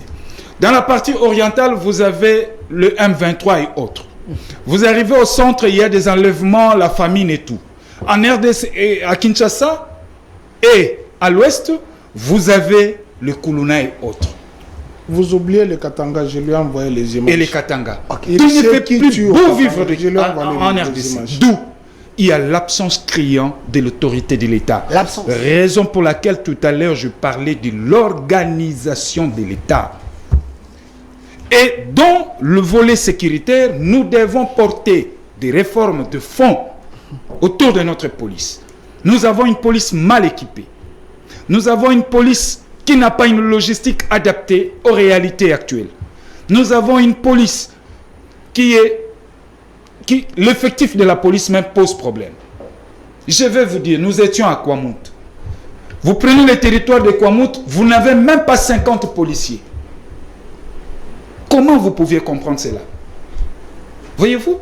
Et ce régime-là, cette question n'a jamais été abordée de manière sérieuse lors du Conseil de ministres. Mais nous avons un ministre de l'Intérieur qui est le produit de l'UDPS, le ministre de l'Intérieur... Vous pensez qu'il n'a pas ces données sur sa table? Il n'est qu'un figurant. La politique sécuritaire doit être définie par le président de la République ou le gouvernement. C'est de là tout doit partir. Et que le ministre, le VPM en charge de l'Intérieur, n'a que l'obligation de mettre en musique cette politique. Et il y a des moyens qui doivent accompagner. Dites-moi, à la sécurité, on octroie combien? On octroie combien? Monsieur Félix Antoine Tshilombo, 4 ans à la tête de notre pays, sans pour autant procéder à ce que nous appelons les états des lieux. Quel est l'état des lieux fait par ce gouvernement autour de la police, dans la police? Rien. Jusque-là. Nous avons une police qui a même de problèmes pour s'habiller. Mais on a quand même changé, on a quand même nommé dans la police. Non, mais du fait qu'on a bougé un peu le ligne là-bas. Ce n'est pas ça, ce n'est pas ça. On doit penser à réformer notre police. Nous n'avons pas une police républicaine au vrai sens du mot. Merci, monsieur. C'est une police qui ne peut rien donner des prouesses sur le terrain. Merci. Raison pour laquelle moi je plaide toujours pour des réformes de fond. Merci. Et nous devons penser au recrutement. Merci, monsieur Claude Ngoma. Je me rappelle, j'étais dans un groupe là, avec la diaspora, avec les Pietre et la Ngoma, qui me répondait en me disant, vous n'avez pas une armée, une police, vous avez des scouts. Alors, monsieur... Pietre Ngoma. Les Ngoma, là, les bandits là, du M23. Voilà, alors, monsieur Mike Gardi et Diana, par rapport à cette question, qu'est-ce qu'il faut faire? Est-ce qu'il faut pleurnicher? Il faut laisser les gens à Kwamuntu mourir? Il faut laisser les AC gérer toujours les zones tampons ou bien comment? J'ai combien de minutes? Vous avez 3 minutes. Merci beaucoup. Chers frères et sœurs, on peut parler ici, croyez-moi, la population a de la jugeote. C'est pourquoi je m'interdis toujours quand j'arrive sur un plateau, quand on parle de question de la République, qu'on mette de la subjectivité et les têtes des individus. Parce que, vous savez, j'ai vécu tout. Pendant l'histoire, on nous a expliqué qu'avant, le malheur du Congo, c'était le fait que Lumumba, communiste et autres, il ne pourra pas présider, mener ces pays à bon port. Lumumba est parti, le problème a persisté. Non seulement ils ont persisté, le problème ont pris de l'ascenseur. Vous me parlez de la question de la sécurité. Delphin, revenez sur les émissions que vous avez faites et qu'on a fait ici ensemble. Depuis maintenant, il y a près d'une année. Je vous ai déjà dit que la société congolaise a atteint sa phase d'implosion. Okay. Le Congo, la société congolaise est implosée et ça depuis plus de 10 ans. Pourquoi? Cette forme de politicocentrisme dans la vie de la République. Aujourd'hui, la plupart des agrégats du pouvoir qui assuraient le bien-être de communautés en interne n'existent plus. On a politisé non seulement l'Église, les forces vives, mais même le pouvoir ancestral. Quand vous parlez de Kwamuntu avec le phénomène qui se passe, je suivis récemment les dernières déclarations, le conflit part d'un problème de cohabitation entre peuples. Et cohabitation part des problèmes des terres. Ça, c'est la preuve à suffisance que cette société est implosée. Aujourd'hui, tout est vu sous l'angle, sous le prisme politique. Et c'est pourquoi je vous ai dit, si j'aurais aimé revenir, cette forme d'oligarchie, cette forme de kakistocratie qui règne dans la société, et malheureusement, nous, on a pérennisé cette culture. Les gens pensent qu'aujourd'hui, tout se résout par la politique. Je reviendrai sur un élément. Je me suis indigné ici qu'on puisse parler de la question de Maïs et il a établi la question de la diplomatie. La diplomatie, c'est les relations entre les États, oui. Mais sur le plan économique, je peux aller vers un État où on n'a pas de consulat. Tout à fait. Tant qu'avec l'État, on peut discuter d'intérêt et avoir une réponse aux besoins de la population. Ouais. Non, justement, je voulais... Non, attendez, s'il vous plaît. Laissez terminer, c'est son mot de la fin. Qui termine, c'est son mot de la fin. Restons dans les principes. Il est dans les principes. Restons dans les principes. Qui termine, c'est son mot de la fin. Il n'est pas question de cas sous examen. Il n'est question de principe. Non, j'étais d'accord avec lui. S'il vous plaît, s'il vous plaît. Dans le rapport économique, on peut aller au-delà de ça. Seulement, je vous comprends. Quand on parle de la notion de l'inclusion économique dans une communauté, dans une sous-région, on ne peut pas mettre de côté les questions sécuritaires. La diplomatie, c'est justement cet arc-boutant des relations entre les États. Mais ici, on parle des questions économiques. N'abrutissez pas les gens. Je veux revenir ici, puisqu'on veut qu'on parle des questions de l'évolution de l'État. Quelle différence faites-vous entre un ministre des Finances qui décide de réorienter, sans tenir compte de la programmation budgétaire, le fonds, et un gouvernement où on fait exactement pareil sans pouvoir le dire haut et fort?